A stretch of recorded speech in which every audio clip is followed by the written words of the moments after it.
สวัสดีวันนี้เราก็อยู่ในเกมโมบายวันนี้เราจะมาเล่นเกมโมบายกับกับไอ้ของกูไอ้กูไม่ส่วนวันนี้ก็อัดคลิปเล่นซึ่งเป็นวันที่บุมีแย่งเห็นเลยต้องมานั่งเล่นโมบายกับไอ้กูต้องกูไม่เต็มใจหรอกกูอยากเล่นฟรีไฟดีกว่าเอาตายสัตว์เหี้ยควายเน็ตค้างโอ้เกิดไป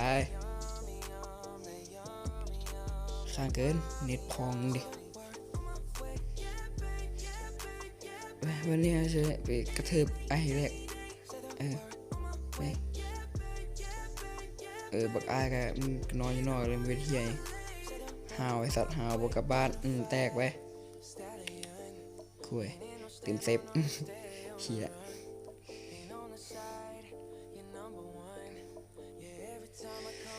เชื่อเรื่องเกี่ยวกับโมบายคอยนี่คอยเล่นโมบายบ่เป็นเราคอยอย่างกูเลยเอาเฉียงตายแบบกูเล่นโมบายบ่เป็นไปได้กากเลยสกินหรือว่าแรงเอียงแรงนี้ล่าสุดเคยขึ้นตำนานซีล่าสุดที่สูงที่สุดแม่นและอมหิตหนึ่งเฉียงหัว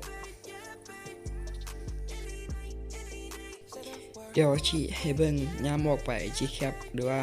ให้ได้เบิ่งอีกคลิปหนึ่งเพราะว่าคลิปนี้มันขั้นตัดแล้วแม่นดิวชี้หักกันนี่ก็กดไลค์กดติดตามกูได้เดี๋ยวกูยึดตูดดูบ้านมึงแหละมึงกดไลค์นะแล้วก็ติดตามเดี๋ยวปะหากยึดคนนึงหาก7 คนจะคลิปเลยนี่กูเมื่อยเขาจะปะตายไปตายแม่นโอ้ตายได้เลยวะพอใจเทเองได้สงสัยแฟนนี่ใส่พลังเวทใส่แตกไอ้สัตว์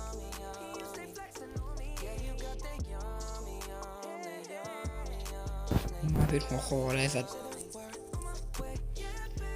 มาเป็นหัวคอแล้วตรงหัวนี่หยาดแบบแม่งซึ่งเลยมันก็เป็นคนที่แบบใหญ่สูงแล้วก็ทำใหญ่แมนทำใหญ่คุยน้อยโอ้โหเหี้ยวิลแฟตกันเตนแบบเตาแบบมึง